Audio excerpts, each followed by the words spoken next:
Monsieur le Président, Monsieur le Ministre, j'ai entendu plusieurs choses intéressantes dans votre introduction, notamment sur la question finalement du protectionnisme, même si le terme n'a pas été dit en tant que tel.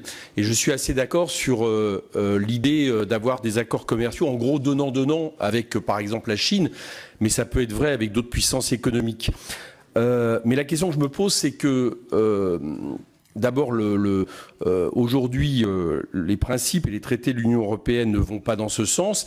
Et deuxièmement, quelle peut être un petit peu la valeur de ce type d'affirmation quand, dans le même temps, encore une fois sans vote du Parlement et confirmé encore une fois par le gouvernement il y a 2 jours, on met en application le CETA qui, de facto, est un accord de libre-échange qui, justement, tourne le dos à tout protectionnisme solidaire. Donc ça, je trouve ça un peu contradictoire entre ce que vous fixez comme cap, qui me semble opportun, et ce qu'on fait en réalité. La deuxième chose, c'est qu'à travers la question de l'harmonisation sociale et fiscale, vous touchez du doigt, évidemment, le problème que nous avons dans l'Union européenne, puisque nous sommes le seul espace géopolitique au monde dans lequel il y a un libre-échange généralisé dans l'intérieur de cet espace, sans aucune harmonisation sociale et fiscale, ce qui, chacun comprendra, est une porte ouverte au dumping et justement au moins 10 ans. Bon, j'ai entendu que vous évoquiez pour fin 2018 l'idée d'aller vers une harmonisation fiscale. Ma première question, c'est que, est-ce que c'est quelque chose qui serait conditionnel à toute intégration supplémentaire de l'Europe, puisque le président de la République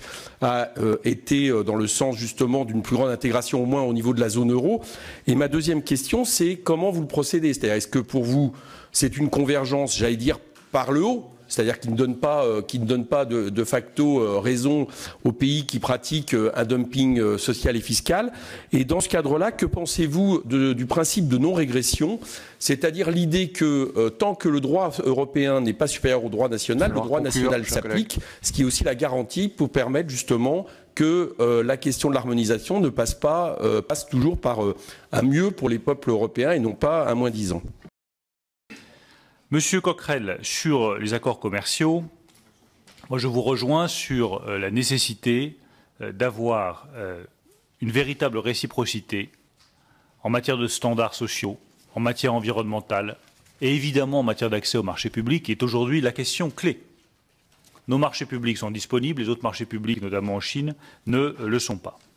Sur le CETA, je tiens malgré tout à confirmer que ce traité permettra de faciliter nos exportations de produits industriels et agroalimentaires, y compris pour les vins et spiritueux, qui nous permettra d'obtenir la reconnaissance et la protection de 173 IGP, dont 42 françaises, qui donnera l'accès des entreprises françaises au marché public et au marché des services au Canada, et qui nous permettra d'obtenir une meilleure protection de la propriété intellectuelle, notamment pour les brevets pharmaceutiques. Je ne vous dis pas que le traité est parfait.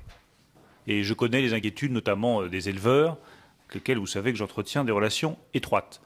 Mais je pense qu'il y a dans ce traité de véritables avancées.